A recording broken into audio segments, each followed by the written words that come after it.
They say that cracks appear not to shatter us, but to let the light slip through in ways we never imagined. And sometimes the mending that follows isn't about the break at all. It's about rediscovering a spark you swore had flickered out years ago. You won't believe the twist that unfolded when my neighbor stopped by to mend a stubborn showerhead and, without even trying, awakened a hidden corner of my heart I'd long assumed was sealed away forever.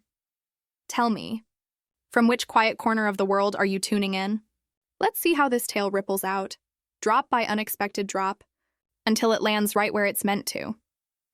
Let me draw you back to that ordinary afternoon when the world tilted just a little, like sunlight shifting through half-drawn blinds. I was in my bathroom, the one with the faded blue tiles that had seen better decades, staring at the showerhead as water pattered down in a relentless, teasing rhythm.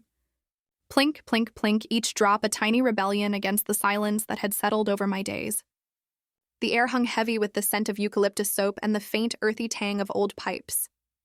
I'd just wiped down the mirror, not out of necessity, but because my fingers craved the distraction, the rhythm of cloth on glass to drown out the quiet hum of my thoughts. At 74, you might figure time eases into a gentle ebb. But no, somehow the stillness amplifies every unspoken ache.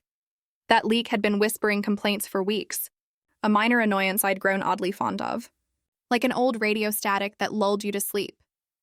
But my daughter Sarah had breezed through the day before, her eyes sharp with that familiar mix of worry and insistence. "Mom, you've got Tom right next door. He's got tools for days and a heart twice as handy," she'd said, arching a brow in that way daughters do when they suspect their mothers are hiding behind pride like a well-worn shawl. "Just ask him. It'll take 5 minutes." I hadn't chatted with Tom in ages, not from any rift, just the natural drift of lives orbiting the same cul-de-sac, each in its own quiet groove. He was 66, broad-shouldered and steady, still tinkering part-time at the feed store after hanging up his full-time carpentry days. Another soul walking solo since his wife slipped away, with that mop of silver-streaked waves and a voice like aged whiskey, smooth, unhurried, the sort that could unravel your defenses if you lingered too long in its warmth. So, with a deep breath that tasted of resolve and reluctance, I dialed him up. He picked up on the third ring, his tone easy as a summer breeze. "Eleanor? Yeah, I can pop over tomorrow around noon. Sounds straightforward. I'll grab my kit and see what's what." The next day, I caught the faint scrape of his truck tires on the driveway gravel before the knock even came. When I swung the door open, there he was, toolkit slung over one shoulder like an old friend, and a crooked grin tugging at the corner of his mouth. Faded gray flannel shirt tucked into worn chinos, sleeves pushed back to reveal forearms etched with the stories of a lifetime's labor. "Afternoon," he greeted, his eyes crinkling just a touch. "That shower still singing its little song?" "Relentless as ever," I answered, stepping back to wave him in. "Tea?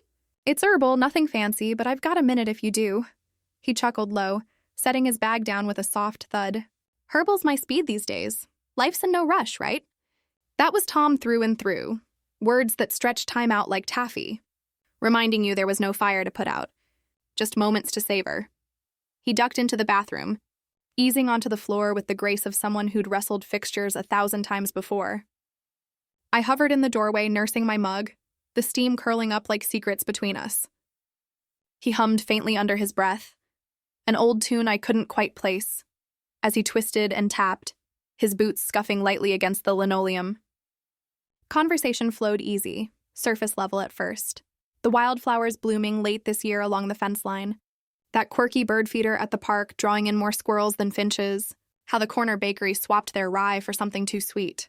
But woven through it all was a subtler thread, the echo of two people who'd paced empty halls too many nights, surrounded by shadows and faded snapshots on the walls. "You ever notice," he murmured, not glancing up from his work, "how peace sneaks up? And then bam, something decides to test it? Like the universe whispering, 'Hey, you still in the game?'" I let out a soft laugh, the sound surprising me. Maybe it's less a test and more a reminder.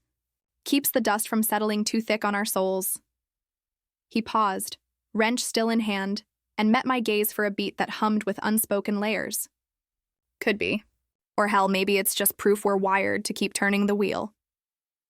The air thickened then, not with discomfort, but with a fullness, a shared recognition of the quiet battles we'd both been waging alone. At last, He straightened, dusting off his hands on a rag from his pocket. There you go. Just a finicky seal. Nothing a fresh gasket couldn't charm into submission. I twisted the knob, and silence reigned. No drip, no defiant plink. Just the steady hush of water on command. Much obliged, I said, my voice dipping lower than intended, laced with a gratitude that ran deeper than porcelain and brass. Tom didn't bolt for the door. He lingered in the bathroom's soft glow, eyes tracing the room as if mapping memories onto the tiles, his own, perhaps, or echoes of mornings long past. Or maybe he was just reluctant to shatter the spell. I miss the chaos sometimes, I blurted, the words tumbling out unbidden. The footsteps thundering down halls, the clink of glasses at supper, the way voices tangled in laughter or frustration. Even the slammed doors. He turned fully then, his expression softening like clay under gentle thumbs. God, yes. The empty spots echo louder than you'd think. It wasn't a spark of romance, not some scripted flirtation from a dog-eared novel. It was rawer, truer, a bridge thrown across the chasm of shared solitude, two hearts admitting they'd been carrying anchors without ever naming them. Care to stick around for a bite? I ventured, testing the words like fragile glass. I've got soup simmering, nothing gourmet, but it's warm. His smile bloomed slow and sure. Twist my arm. But only if I fetch the bread from my place, fresh baked yesterday. Still got that crusty bite. We settled at the scarred oak table in the nook off the kitchen, bowls steaming with carrot ginger broth and thick slices of his rye, golden butter melting into the cracks. Talk meandered like a lazy river, forgotten jazz records gathering dust in attics, the art of perfecting a pie crust, those fleeting joys that turn ordinary Tuesdays into treasures. At one point, he slid the salt cellar my way, our knuckles grazing in the pass, a fleeting warmth that neither of us rushed to reclaim, but neither did we let fade too quick. That brush lingered in me through the afternoon haze, a quiet ember in the hearth of my chest. No grand gestures, no swelling strings or whispered vows, just the simple poetry of connection in a space I'd convinced myself had cooled to indifference. As he rose to go, he paused at the threshold, one hand on the knob. No embrace, no bold lean-in, but his palm settled light on my shoulder, a anchor in the tide. Might swing back Thursday, he offered, voice steady as oak. That creaky gate latch of yours has been rattling like it's got a story to tell. I nodded, a smile tugging free. Better make sure it does. He stepped out, and I braced against the frame, eyes on the spot his shadow had warmed the rug. How peculiar that a mere dribble from pipes could coax life back into corners I'd boarded up. Perhaps fractures aren't punishments. Perhaps they're invitations, sly hands guiding us toward repairs that run soul deep. That evening, after the door clicked shut behind him, I wandered back to the bathroom. The silence now a vast echoing sea. I flicked the shower on and off, chasing ghosts of sound, not from doubt in his fix, but from a sudden ache for the rhythm it had stolen. Odd how we cling to irritants until their absence carves a hollow. That's the mischief of quiet. It drags up relics from the depths, uninvited but insistent. Sleep evaded me that night, the bed sprawling like an uncharted map, and for the first time in ages, the expanse chafed. I traced patterns on the sheets, mind drifting to Tom, the deliberate arch of his shoulders as he worked, the way his gaze held mine without judgment, without the pity that so often shadowed looks from the young. That accidental graze of skin had stirred a current I hadn't braced for, electric and tender after decades dormant. Dawn filtered in hazy and gold, coaxing me from tangled covers. I shrugged into my knit cardigan, padding barefoot to the kitchen where tile chilled my soles. The room held yesterday's imprint. 2 mugs rinsed but unclaimed in the drainer, faint rings of chamomile staining the porcelain. Impulse gripped me, I lifted the receiver, punched in his number before second thoughts could intervene. Morning. Stranger, I started when his voice crackled through, a lilt of surprise threading the warmth. Eleanor, twice in 2 days? To what do I owe the honor? Amusement danced in his tone, light as morning mist. Just checking if that gate's still scheming its rebellion, I hedged, pulse quickening under my ribs. A beat of quiet, then his laugh, rich and rolling, scheming away. How's tonight sound? I could bring those lemon pecan scones from the market. You know, the ones with the glaze that sticks to your fingers. You recall that? Delight bubbled up, unbidden. Reckon I recall more than scones, he replied, soft as a secret. Twilight painted the sky in bruised purples when he arrived. Toolkit swapped for a cloth sack bulging with pastries and a pair of those fizzy ginger ales in frosted bottles, the variety my William used to hoard in the fridge door, their sharp bite cutting through summer swelter. Tom couldn't have known, yet the echo felt faded, a nod from the stars. We claimed the front steps as dusk deepened, the neighborhood folding into hush save for the distant trill of katydids. The gate latch was a phantom complaint. Maybe it had creaked once, or perhaps I'd conjured it from thin air, a pretext woven from longing. He fiddled with it briefly, declared it sound, then eased onto the step beside me, our shoulders brushing like old acquaintances. Companionship wrapped around us easy as a shawl, bottles sweating in our grips, scones crumbling sweet and nutty on our tongues. The horizon bled from amber to indigo, stars pricking through like hesitant confessions. His knee nudged mine once, accidental or not, and the contact held, a silent pact. "It's been ages since anyone's lingered like this," I murmured, voice threading the cooling air. Just being. Tom's profile caught the porch lamp's glow, etching lines that spoke of storms weathered and sunrises earned. Ages since I've allowed it. Feels like stretching after a long hunch. I pivoted to study him truly, those storm cloud eyes flecked with silver, brimming with a gentleness that pierced clean through. Reminded me of William's quiet vigils on these very steps. Not with words, but with palms pressed warm. "Cricket's our only chorus, William and I began, words unfurling slow. We'd perch here come twilight. Hands linked, letting the night unfold. Words weren't needed. The world did the talking. Without fanfare, Tom's fingers sought mine. A tentative bridge offered not demanded. I accepted, the fit seamless, like roots twining underground after a rain. Comfort bloomed there, unforced, as if our hands had been charting this course since the beginning. The evening unspooled in velvet quiet, and when shadows lengthened, he rose, our fingers parting, reluctant. "Best head back," he said, though his stance begged otherwise. "You could extend the night a spell." The invitation hung soft, laced with vulnerability. He searched my face, thumb tracing lazy arcs over my knuckles, reigniting that inner tide. I'd cherish that.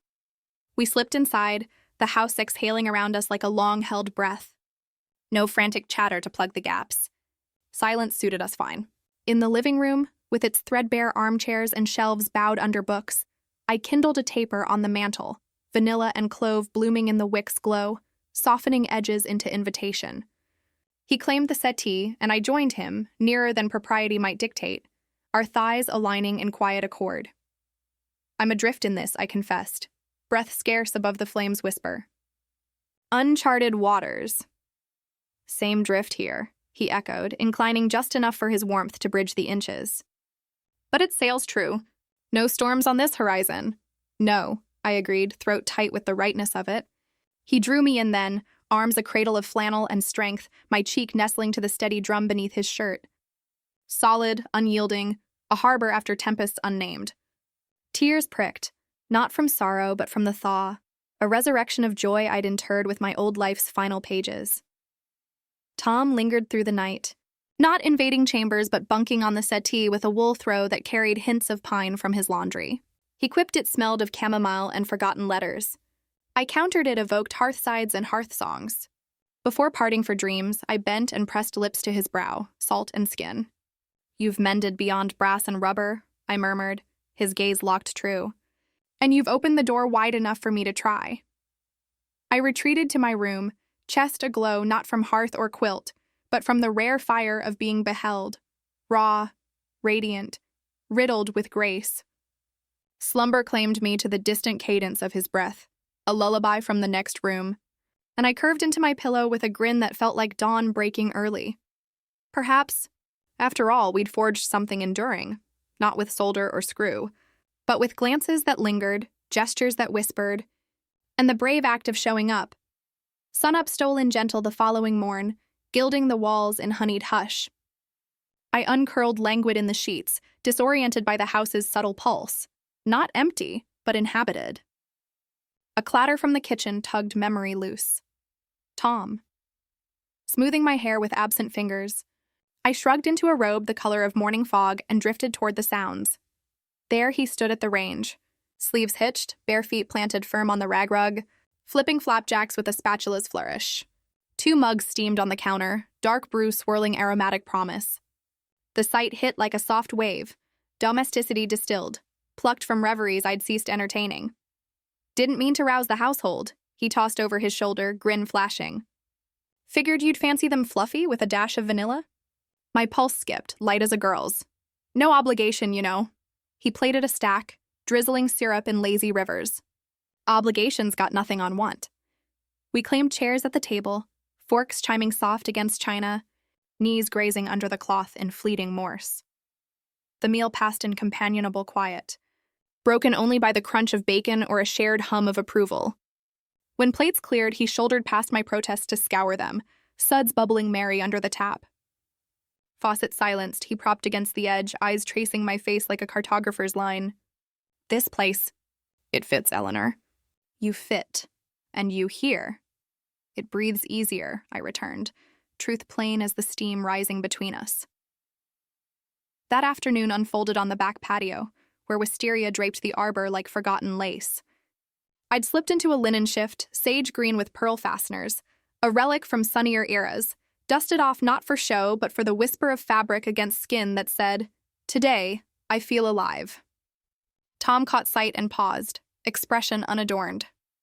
You glow in that. Like spring deciding to stay. Heat bloomed in my cheeks, but I met it with a tilt. Just threads and time. Nah, he demurred, voice gravel warm. It's the woman wearing them. Laughter bubbled free, easing knots I hadn't named. We ambled the block later, arms loose but orbiting close, mailboxes our vague quest. Neighbors nodded from lawns, a few double takes rippling like pond stones, but judgment slid off me like rain on leaves. For once, the gaze of the world held no weight. Home again, we sank to the patio swing, its chains creaking a lullaby sway. Proximity hummed, a current building not in frenzy but in the slow uncoil of restraint. Ever since, I breathed, a piece of you still hungering for the unwritten pages? Tom's eyes held mine, steady as lighthouses. Every damn dawn, I swallowed against the swell in my throat. You blindsided me, Tom. I figured that chapter slammed shut with the hearse. Blindsided right back, he confessed, knuckles grazing my temple, tucking a wayward curl. Till I glimpsed you there, wrestling that spray like it owed you answers. Mirth spilled between us, but his palm cradled my cheek, thumb a benediction. I leaned into the heat, instinct over thought. His touch evolved, reverent exploration, fingertips charting jaw and lobe before lips met in communion. No blaze, no plunder. It sipped like aged port, laced with yearning, isolation, and the sweet tang of tomorrow. I yielded, palms fisting his collar, anchoring to the now. Words dissolved in the afterglow. Eyes sufficed, brimming volumes. Foreheads pressed, he murmured, "Miss this harbor more than I knew."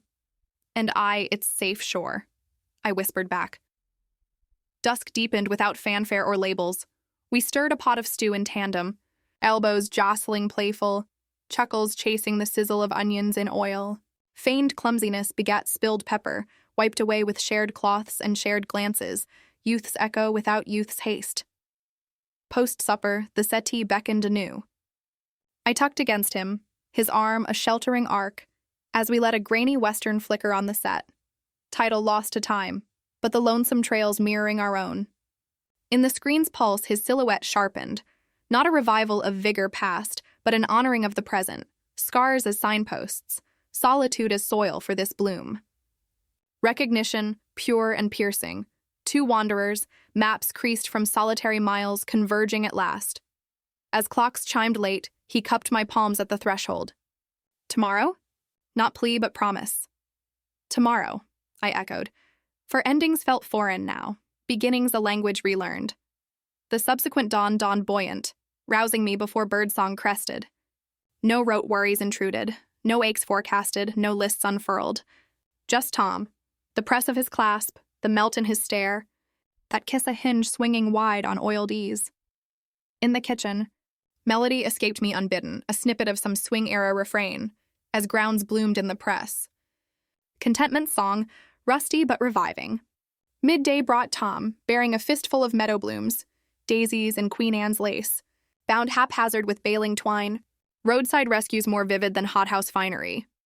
Saw these rebels pushing through gravel, he explained, offering them like talismans. Reminded me of mornings untamed. Fingers brushed in the exchange, sparks unspoken. A touch feral, are we? Feral and flourishing, he affirmed, eyes dancing. The hours wove seamless. Postal runs where he balanced my parcels like feathers. Market halls where his barrow steadied mine against carts' jostle. Even a detour to the haberdashery where he lounged patient as I sampled a cashmere wrap, its drape evoking forgotten dances. Lunch at the Greasy Spoon found us in a Naugahyde nook, his regard unwavering across Formica, absorbing me whole.